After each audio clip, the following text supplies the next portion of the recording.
El hábito de la noche. El convento estaba a las afueras de la ciudad como un recuerdo que nadie quería tener. No era particularmente grande ni imponente, pero en esa construcción había algo incorrecto. Un frío que calaba los huesos y un silencio incómodo. Una inquietud que no parecía del mundo de los vivos. Tomás lo notó desde que llegó, aunque no supo nombrarlo. Lo habían contratado para restaurar una serie de pinturas religiosas que, según le dijeron, databan de siglos atrás. Pero para hacerlo, tendría que quedarse en el convento unas semanas. El dinero era bueno, pero la sensación al permanecer ahí, incómoda. Desde la primera noche entendió que ese lugar no dormía. Las monjas no hablaban más de lo necesario y evitaban mirarlo directamente, como si sus ojos pudieran delatar algo que tenía que permanecer oculto. Caminaban con pasos medidos sin hacer ruido, siempre en grupo, siempre en horarios que no coincidían con los de la vida común.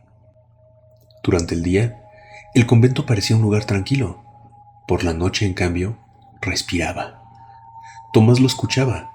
No eran ruidos definidos, sino murmullos que atravesaban los muros, vibraciones ligeras que se filtraban por el suelo. Una madrugada decidió seguir los ruidos. Salió de su cuarto sin hacer ruido y avanzó por el pasillo apenas iluminado.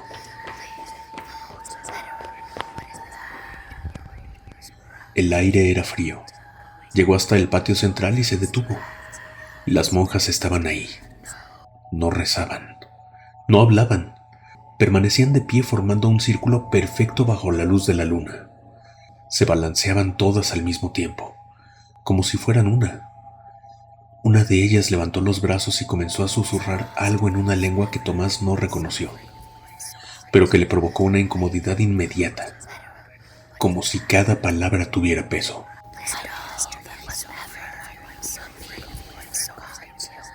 Las demás respondieron al unísono. No era un canto religioso, era otra cosa. Tomás retrocedió lentamente, sintiendo por primera vez un miedo que no podía explicar con lógica. Al día siguiente, intentó concentrarse en su trabajo. Las pinturas mostraban escenas confusas, vírgenes y santos siendo martirizados, algo común en el arte sacro, pero al limpiar algunas capas oscuras, comenzó a descubrir algo más. Las pinturas ya limpias mostraban demonios, sometiendo ángeles, devorando figuras humanas, quemando recintos sagrados. Las imágenes apócrifas lo confundían, pero decidió guardar silencio. Era como si las pinturas hubieran sido hechas con capas destinadas a ocultar algo. Esa noche, volvió a escuchar los murmullos y ruidos apagados.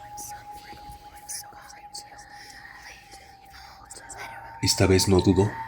Siguió el sonido hasta una puerta que no había visto antes. Estaba entreabierta. Detrás, una escalera bajaba hacia la oscuridad. Bajó. Iba aguantando la respiración, tensándose con cada escalón. Abajo estaba cargado de un olor antiguo, húmedo, casi orgánico. Al llegar al fondo, la escena lo paralizó. Las monjas estaban ahí nuevamente, pero ya no llevaban el hábito de la misma manera. Algunas lo tenían abierto, otras lo habían dejado caer. Sus rostros, antes inexpresivos, mostraban algo distinto, una intensidad casi inhumana. Todas emitían un sonido con la boca cerrada. En el centro del sótano había un símbolo trazado en el suelo. No era reciente. Parecía haber sido dibujado muchas veces una y otra vez, durante años. Tomás dio un paso atrás y el suelo crujió. El débil sonido fue suficiente. Una de las monjas giró lentamente la cabeza hacia él, luego otra y otra más. Ninguna habló. No hizo falta. Tomás comprendió en ese instante que no debía estar ahí. Ahí fue cuando sintió pánico. Subió las escaleras y salió por la puerta. Corrió por los pasillos del convento. Escuchó cómo lo seguían, pero al voltear no veía a nadie. Y al hacer otra pausa pudo ver que las monjas se desplazaban gateando por las paredes y el techo. Tomás quedó paralizado de horror. y así fue como pudieron apresarlo. Al sujetarlo, sintió las manos de las monjas heladas, y no supo por qué, pero no pudo resistirse a ser conducido de nuevo al sótano. Aunque se moría de miedo, el ritual comenzó sin palabras dirigidas a él. Las voces se elevaron nuevamente, llenando el espacio con ese idioma que hacía que la cabeza de Tomás diera vueltas.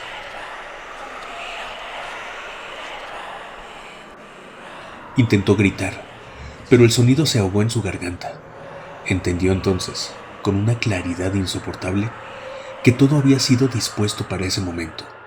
Las pinturas, el encargo, el silencio. Él no era un testigo, sería parte del proceso. Cuando el último susurro se extinguió, el sótano quedó en silencio. Nadie salió de inmediato. Nadie habló. Solo se escuchó una respiración contenida de algo que probablemente no pertenecía a este mundo. Una criatura que se escondía en la penumbra, pero sus ojos rojos brillantes le delataban.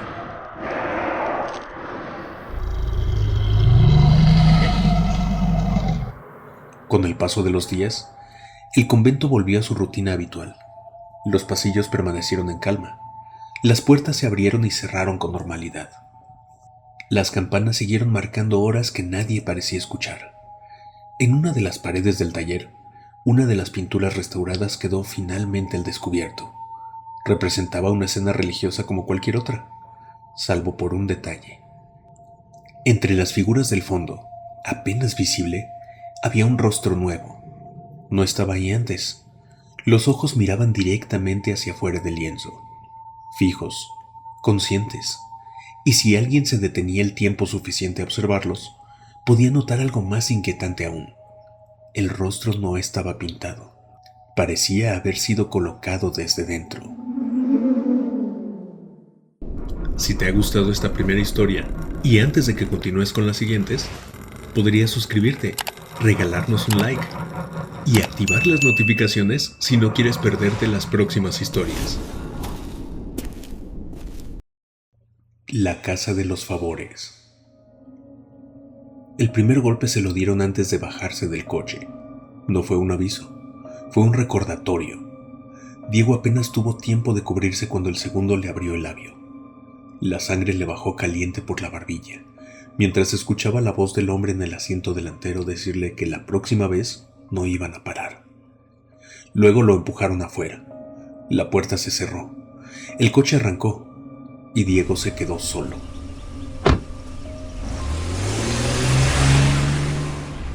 Con el sobre inútil en la mano y la certeza de que no iba a sobrevivir otra semana así. Fue esa misma noche cuando llamó al contacto que le habían pasado. No preguntó demasiado, solo dijo que necesitaba ayuda. La dirección llegó por mensaje, sin explicación, sin nombre. La casa estaba en una calle que parecía olvidada por la ciudad. No había tiendas abiertas, no había gente, no había perros, solo la luz amarilla de un foco colgando en la entrada. Diego tocó. La puerta se abrió de inmediato. Eso fue lo primero que le dio mala espina. Nadie tarda tan poco en abrir si no está esperando exactamente a quien toca. Adentro olía raro. No feo al principio, solo denso. Como humedad mezclada con algo metálico. Había gente, sentada, de pie, quieta. Nadie hablaba, nadie lo saludó, solo lo miraban. Diego explicó lo que pudo, con la voz aún temblándole por el golpe. El dinero, la deuda, la gente que lo estaba buscando. Uno de ellos, un hombre flaco con ojos hundidos, lo escuchó sin interrumpir. Cuando terminó, solo dijo: eso ya está resuelto. Así, como si fuera nada. Diego sintió el alivio subirle por el pecho, como una bocanada de aire después de estar demasiado tiempo bajo el agua. ¿Y qué tengo que hacer?, preguntó. El hombre lo miró unos segundos más. Regresa. Eso fue todo. A la mañana siguiente recibió la llamada. La deuda estaba pagada. Nadie lo iba a volver a buscar. Diego no preguntó cómo. No quería saber. Regresó esa misma noche. Nadie lo recibió distinto. Nadie lo felicitó. Simplemente le dieron algo que hacer. Llevar un paquete, dejarlo en una esquina, no abrirlo. Lo hizo. Y luego otro y otro más. Era fácil, ridículamente fácil comparado con lo que había estado viviendo. El dinero empezó a aparecer, no mucho, pero suficiente. La sensación de peligro se fue diluyendo, hasta que empezó a notar cosas en esa casa. El olor, primero, ya no era solo humedad, era más fuerte, más claro. Sangre, no fresca, vieja, pegada en algo que no se limpiaba del todo. Luego las puertas, siempre había una cerrada, siempre había una que nadie tocaba, siempre había una de la que, a veces, salían sonidos, no gritos. Eso habría sido más sencillo de procesar. Eran golpes, como si alguien intentara moverse sin poder. Conocí a Jorge en una de esas noches. No cruzaron muchas palabras, solo una vez, cuando Diego regresaba de una entrega. Jorge lo tomó del brazo. Tenía la piel fría. Si puedes irte, vete. Diego lo soltó con una risa nerviosa. Ya pagaron mi deuda. Jorge lo miró, y en esa mirada había algo que no era miedo, era resignación. Esa noche no durmió, pero regresó porque el dinero seguía llegando, porque el problema real ya no existía, porque irse implicaba aceptar que algo estaba mal, y Diego no quería regresar a ese lugar. La siguiente instrucción fue distinta. No paquete, no objeto. Trae algo vivo, le dijeron. Diego sintió su estómago cerrarse. Dudó, no mucho, lo suficiente. Consiguió un perro. Lo llevó y se los entregó.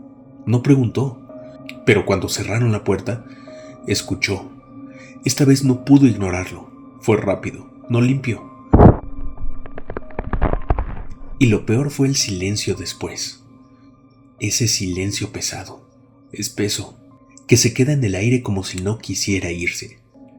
Cuando salió, ya no sentía alivio. Sentía algo más, algo que no sabía cómo quitarse de encima. A partir de ahí todo se torció. Las personas de dentro lo invitaban a quedarse, y él dejó de ir a su departamento. En esa casa tenía todos los servicios, pero luego Jorge dejó de aparecer. Luego volvió. Caminaba diferente, no miraba a nadie. Diego intentó hablarle, pero Jorge solo levantó la cabeza lo suficiente para que sus ojos se encontraran. Y Diego entendió. No necesitó palabras. Encontró a Jorge 2 días después. No completo. Lo suficiente. Nadie lo ocultaba. Nadie lo limpiaba del todo. Como si fuera parte del lugar. Como si así tuviera que ser. Hasta que alguien retiró los restos y los llevó a los tambos de ácido. Diego intentó irse esa misma noche. Llegó a la puerta, la abrió, dio un paso afuera, pero varios ya estaban ahí. No lo tocaron, no lo amenazaron, solo lo miraron. Y Diego regresó, porque entendió que el problema ya no era salir. El problema era lo que sabían de él, lo que había hecho, lo que había permitido. Lo llevaron a la habitación que siempre estuvo cerrada. No era un altar, no había símbolos. Era peor. Tenía una mesa, herramientas, ropa, cosas, muchas cosas, demasiadas. Ya es tu turno, le dijeron. Diego no preguntó qué significaba, ya lo sabía. Le preguntaron si quería elegir o ellos llevaban a alguien. Ya no está Jorge. Y con un ademán les indicó que ellos podían llevar a alguien. Se aferró a la idea de que podía engañarlos, seguir actuando con naturalidad, de que podía cumplir y luego desaparecer. Cuando regresaron con una persona, lo supo al instante. Nadie se sorprendió, nadie reaccionó, solo lo miraron. Y en ese momento entendió la verdad más simple y más horrible de todas. Nunca había estado tomando decisiones. Lo colocaron frente a la mesa, no lo sujetaron. No hacía falta. Diego no se movía, no podía, no porque lo detuvieran, sino porque ya no había nada en él que quisiera hacerlo. Le pusieron algo en las manos, pesado, frío, familiar. Hazlo, dijeron, y Diego lo hizo. No de golpe, no con rabia, con precisión, como había aprendido, como le habían enseñado, como si siempre hubiera sabido cómo. Cuando terminó, no hubo aplausos, no hubo palabras, solo silencio. Horas después, estaba sentado en el suelo, solo. La puerta estaba abierta, nadie vigilando. Podía irse, de verdad podía. Se levantó a medias, dio un paso, se detuvo y miró sus manos. Ya no temblaban, ya no le dolía nada, y eso fue lo que lo hizo volver a sentarse, porque entendió algo que le cayó encima como un segundo golpe, peor que el primero. No es que no pudiera salir, es que ya no había nada afuera para él, porque lo que esa casa hacía no era atraparte, era cambiarte lo suficiente para que te quedaras solo, para que te quedaras dentro. La misa de los nombres. La lluvia caía tan fuerte que la ciudad parecía borrosa detrás del parabrisas. Héctor llevaba casi una hora atrapado en el tráfico, golpeando el volante con frustración, con la cabeza ardiendo por todo lo que había salido mal ese día. El despido de su trabajo, la discusión con su esposa, la sensación de que todo se le estaba viniendo encima.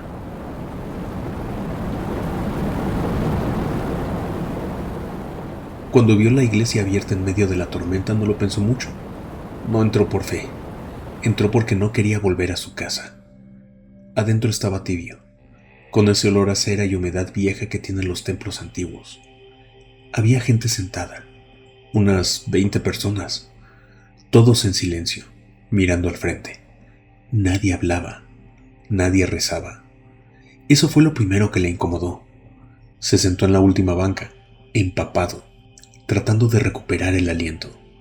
Y entonces, una mujer unas filas adelante volteó a verlo. No era solo una mirada curiosa, era como si lo reconociera. Luego comenzó la misa. Al principio sonaba normal, palabras conocidas, ritmo familiar, pero poco a poco algo empezó a sentirse mal. Las frases estaban alteradas, como si hubieran sido acomodadas para decir otra cosa. Nadie se persignaba, nadie bajaba la cabeza. Todos repetían con una precisión inquietante, como si lo hubieran hecho muchas veces. Y entonces empezaron los nombres. La voz que venía del altar, una voz que Héctor no lograba ubicar, dijo un nombre. Alguien en la sala reaccionó, no con palabras claras, sino con un murmullo que el resto respondió al unísono. Luego otro nombre, otra reacción. Héctor frunció el ceño, pensó que sería parte del ritual, algo simbólico, hasta que escuchó un nombre que sí conocía, Ramiro Castañeda, su ex jefe. Héctor sintió un golpe en el pecho. La voz repitió el nombre lentamente, y alguien susurró algo que los demás repitieron. Héctor no dijo nada, pero no pudo evitar pensar en él, en cómo lo despidió, en lo mucho que lo odiaba, y esa idea se sintió escuchada. Luego vino otro nombre, Mauricio Vega, su vecino, y esta vez Héctor sí reaccionó. Apenas un sonido, un murmullo bajo, pero suficiente. No fue consciente del momento exacto en que dejó de ser espectador. Solo pasó. La misa siguió. Más nombres, más respuestas de parte de los asistentes, uno por uno. Y con cada uno, Héctor sentía algo raro por dentro en el pecho. No miedo, algo más cercano al alivio. Como si cada nombre fuera una deuda emocional que alguien estaba anotando en un lugar. Hasta que lo entendió. No estaban rezando, estaban señalando. Cada nombre era alguien odiado, alguien que cada uno de los presentes quería fuera eliminado. Héctor se levantó de golpe, caminó hacia la puerta, pero estaba cerrada. La empujó fuerte. Nada. Cuando volteó, todos lo estaban mirando. Ya no disimulaban. La mujer que lo había visto antes sonrió apenas. No se dice nada que no se haya pensado primero, le dijo. Héctor sintió un vacío en el estómago, porque era verdad. Cada nombre ya había pasado por la cabeza de alguien. Y entonces llegó el siguiente: Patricia, su cuñada. Y sin darse cuenta, Héctor respondió. No lo pensó, no lo decidió, solo lo hizo. Y en ese momento sintió como algo se cerraba, como si hubiera cruzado una línea invisible. Todos volvieron lentamente a sus asientos. Héctor también lo hizo. La misa siguió subiendo en intensidad. La voz se volvió más lenta. El nombre de su cuñada fue mencionado finalmente. La ceremonia se sentía ahora más pesada. Y entonces se mencionó el último nombre: Laura, su esposa. Todo quedó en silencio. Nadie habló, nadie se movió. Solo lo miraban a él, esperando. Héctor sintió que el pecho le explotaba. Pensó en ella, en todo lo que había pasado, en todo lo que estaba mal. Y junto a eso, apareció el pensamiento que ya había tenido antes. En silencio, enojado, cansado. Estaría mejor sin ella. Y respondió. Un susurro, apenas un sonido. Pero fue suficiente. Las velas se apagaron al mismo tiempo. La iglesia quedó en oscuridad total. Cuando volvió a abrir los ojos estaba afuera. La lluvia había bajado. El tráfico se había disipado. No recordaba haber salido. Regresó a casa con la cabeza pesada. La televisión estaba encendida. Laura no estaba. Horas después la vio en las noticias. Incidente doméstico, dijeron. Sin detalles, no los necesitaba. 2 días después su ex jefe muerto. El vecino desapareció. Su cuñada, un accidente. Casos aislados, eso decían. Héctor pasó los días frente al televisor, sin moverse. No era solo miedo, era algo peor. Reconocimiento, porque cada uno de ellos había pasado antes por su cabeza. Una noche despertó de golpe. La casa estaba en silencio, pero no estaba solo. No había nadie visible, pero había algo, una presencia quieta en la sala, esperando, como si estuviera lista para escuchar. Héctor no se movió, apenas respiraba, y entonces entendió lo verdaderamente horrible. No era que hubieran ido a cobrarle los favores. Ahora se trataba de que alguien había pensado su nombre. Si llegaste hasta aquí no es casualidad. Algo en estas historias se te quedó pegado. Tal vez una frase, tal vez un nombre, o tal vez una idea que no deberías haber pensado. Porque ese es el problema con este tipo de relatos. No terminan cuando el video acaba. Se quedan contigo, repitiéndose, acomodándose en tu cabeza, esperando. Y si en algún momento, mientras escuchabas, sentiste rabia, rencor, o deseaste que algo malo le pasara a alguien, entonces ya entendiste. No hace falta una iglesia, ni un ritual, ni un grupo extraño. A veces basta con pensarlo. Basta que algo escuche.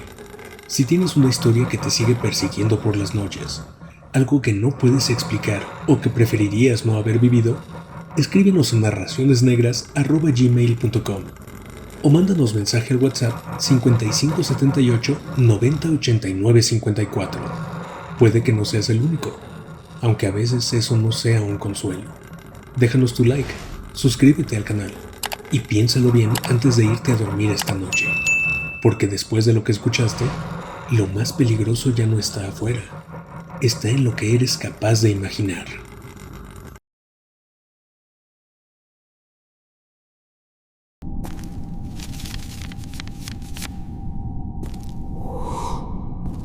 Escucha lo que habita en las sombras, en Narraciones Negras.